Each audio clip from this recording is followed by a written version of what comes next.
Hey VIPs, I have just finished the death match between the Canon T4i and the Nikon D3100. In case you didn't know that I've been working on it, I've been talking about it for quite a while now. The video is actually processing on my laptop back there. I wanted to talk to you a little more in depth about this death match because for me, this death match was a little bit different than most of the other death matches that I have done.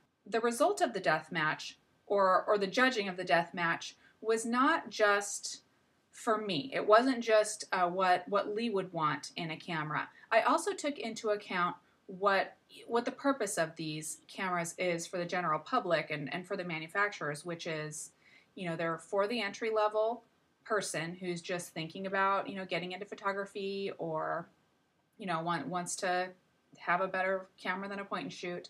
And the purpose for the manufacturers is to really hook that first purchase, that first purchaser into their brand so that, then the person would, move on and move up the ranks within that brand. So I should say now, spoiler alert, I am going to reveal the results of the death match. So if you don't want to know, don't watch this yet, because I'm about to tell you. The Canon T4i won. So the reason that the Canon T4i won was that, in the categories that I chose, it just, if you go one by one through the categories, it did beat out the Nikon D3100 just in number of items.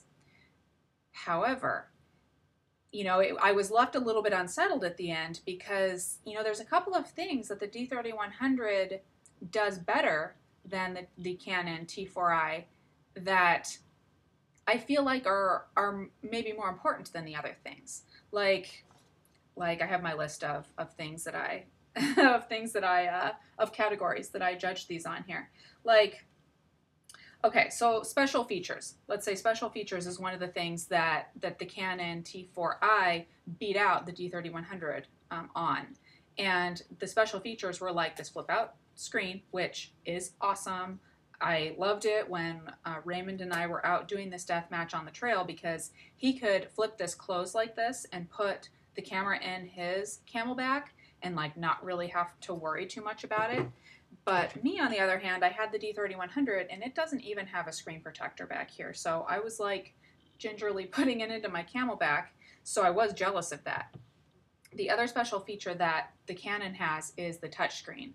And while that is great, and while I do have to say that, those two special features, for the purposes of the deathmatch and for the purposes of hooking that initial buyer, it would have to beat out the D3100.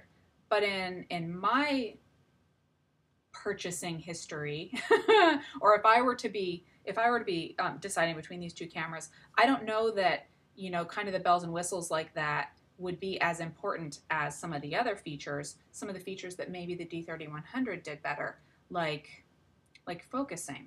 The D3100 has a lot more auto-focusing features like focus tracking in viewfinder photography that the T4i doesn't, at least in viewfinder photography. And I rarely use live view, so the fact that it'll track in live view doesn't help me very much.